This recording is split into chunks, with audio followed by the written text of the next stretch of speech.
We're going to take all this plastic, we're going to throw it into our cup, and throw it in the microwave 5 minutes. My cousin has to decide this color. He's never done this before, so let's see how this goes.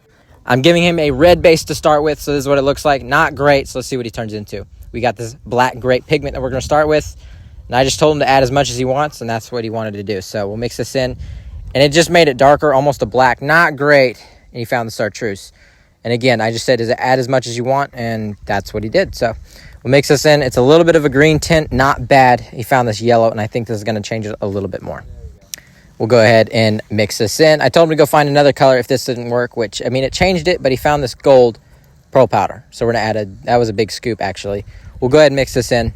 And this actually did change it quite a bit. I mean, not a bad brown. It's almost like a copper color, too. Our next color is going to be this random assortment of baits. Throw this in the microwave for 5 minutes. And he just gets this awful green. However, this is a very workable color, so he's going to choose this brown to start. I don't know if that was a good decision, but we'll just mix this in. I let him do that, and it just made it a little bit more brown. Next, we're going to add this pink. We're almost out of it, so I just said dump the jar in there, and that's what we got. So we'll go ahead and mix this in.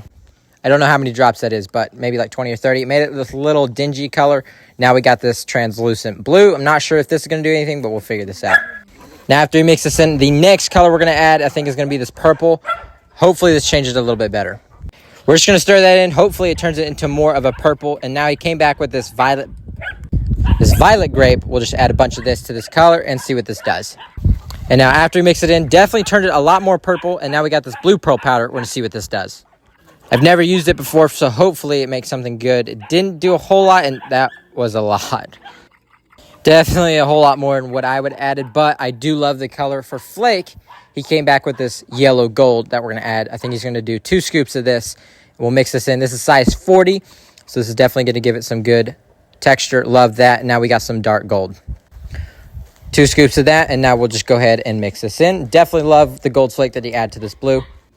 Now, we're also going to do a little bit of string cut. I just told him to pinch it in there, and we'll just do that amount and stir this in. Now, we're also going to do size 50 in silver to this copper color we've already made. 2 scoops of that and a little bit of this burnt orange. Size 40. I don't use this much, so hopefully it turns out good. We'll go ahead and mix this in. You guys leave names down in the comments of what we should call this color. We're also going to add a little bit of black flake. Very interested to see how this turns out. He's just going to dump a little bit in there. That works, and we'll just mix this in. Our next color is going to be this pink. We're going to do 2 scoops of this. This is size 15, so it's going to change the color itself a little bit more than just adding flake. Something like that. Looks great. So we got this burnt copper color, and then we have this nice blue. We're going to inject these into our 5-inch stick bait molds. We're going to go ahead and take them out. You guys let me know what you think about this color. Let me know what we should call it. If you thought it was cool, be sure to follow.